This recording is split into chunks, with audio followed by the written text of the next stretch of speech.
associated with? Well, you can't travel round and round for free on the Circle Line in central London.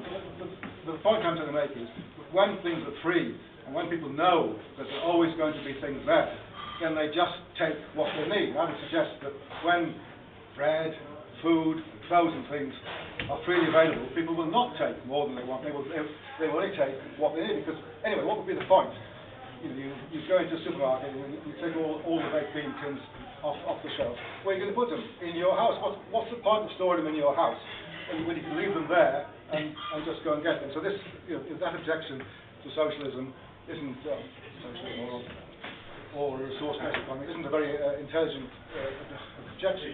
Now the other one is that people are naturally lazy, and if they didn't have to work, they wouldn't work. Now the thing about work is that it's human nature actually to work, because we're consuming food which is converted into energy, and then that energy has to be expended. So the thing is, can we organise work so it seems useful, it's even pleasurable, and the answer must be yes. What people object to today, and they're probably right, is not so much to work itself, because people are prepared to work quite hard when they've got hobbies, digging their garden, or repairing their car, or doing up their house, or something like that. I mean, that is work. But what it isn't is employment. Work. Most work today, what people consider to be work, is work which is done for an employer, which is work done under somebody else's authority. It's often boring. It's sometimes dangerous, and so on. Once again, I don't think this would be a problem in a socialist society. In fact, if I haven't mentioned other things that are possible, like automation. People ask who will do the dirty work and so on. I mean, all this can be automated. The reason it isn't automated today is that it's cheaper to employ illegal immigrants, so-called illegal immigrants, and people.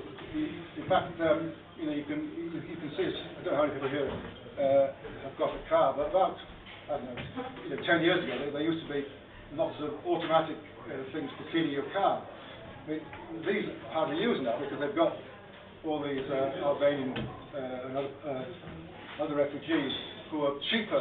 It's cheaper to pay them this minimum wage to do this. So under capitalism, there's a bar to introducing machinery to do this, even when the machinery does exist. So once again, I don't think there is any serious objection to certainly no objection to whether society of each according to their abilities, each according to their needs, is desirable. Everybody can agree it's desirable. I think it's also possible. Now we come to the big question: how do we get from where we are now here to there? I know this is a subject of discussion amongst you. Now our perspective would be that this can only come about when a majority of people want it and understand its implications and act together to bring it into being. In other words, it's not something that can be imposed on people. I mean, we call ourselves socialists, but most of the time, for a high park now, people say, socialism has been tried. Look at Russia. And well, Russia had nothing whatsoever to do with socialism, actually, but we're stuck with the word socialism. Well, you're not. But, we say that originally socialism meant common ownership, and I dare use it, there's been democratic control of production resources so that they can be used to satisfy people's needs directly and solely without the intervention of money. But that didn't exist in Russia at all. But you could argue that people who seized power in Russia in 1917 thought they could impose socialism on people. Well, they couldn't, and they didn't. All it succeeded is in establishing a centralised form of capitalism, state capitalism. So we draw the lesson from that the only way in which this type of society can come into being is when a majority of people want it. And we're not afraid to draw implication, from this. We say that in a country like this, where everybody has the vote, then why not organise democratically to kick the present lot out and then not to take over and form a government, but simply to say, right, we're a majority. We will want to put our will into being. So I think at some stage there will have to be political action, in which people will have to organise to contest elections and stand against the candidates of the Tory party, the Labour Party, the Liberals, the Greens, and the Nationalists and all that, who stand for upholding the present system in one form or another. As I said, that is the basic case for what we call world socialism, and what you call, I think, a world resource-based economy. But we don't believe political government.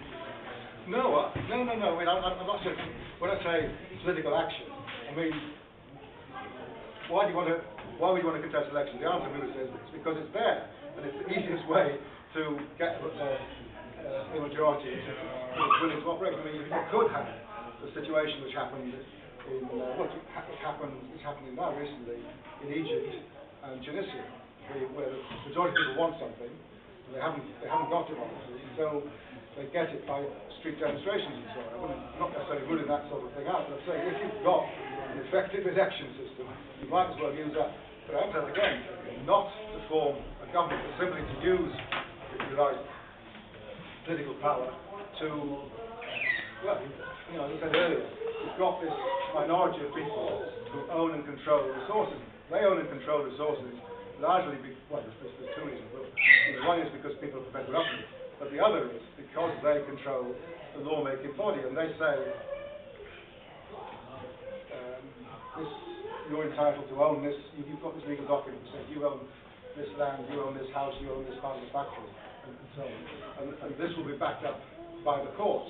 What we're envisioning is, okay, you get a majority, you elect people to Parliament or Congress or whatever it's called, and they just pass one law or one act, if you like, which says, from now on, all property titles, all stocks and shares, all bills and bonds, they're worthless. From now on, this won't be enforced by the courts. In fact, the courts will be dissolved, and they'll be declaring that the productive resources are the common heritage of all. They don't belong to anybody. To say that they belong in common is the same thing as to say that they belong to nobody. Once you've got that situation, the question that arises is how do you organise to run these things? And we're not afraid of the fact that the only sensible way to do this is democracy. I'm not saying that every single decision should be made by a vote, but certain decisions of principle should be made by a vote, and then you leave it up to people who know what they're talking about to carry out their decisions. So don't get me wrong, we're not advocating a government, we're just advocating using elections politics to make one change. Yeah, because so far it sounds like you've basically spoken as zeitgeist. Yeah. So far, still don't really know much of the differences between socialism and the resource-based economy idea. Yeah, I mean, I just have one question to ask. In the model you described, does it have money as a medium of exchange? No. I mean, I'll just read from one of your leaflets here. What is a resource-based economy? A global system in which the planet's resources are declared the common heritage of all the world's people. A system in which all goods and services are available to everyone without the use of money, barter, any form of debt or servitude. That's what we've been advocating, in fact, for the last 100 years. What we call social. I can understand why Peter Joseph and the other bloke in America don't want to touch the word socialism, because that's the kiss of death over there.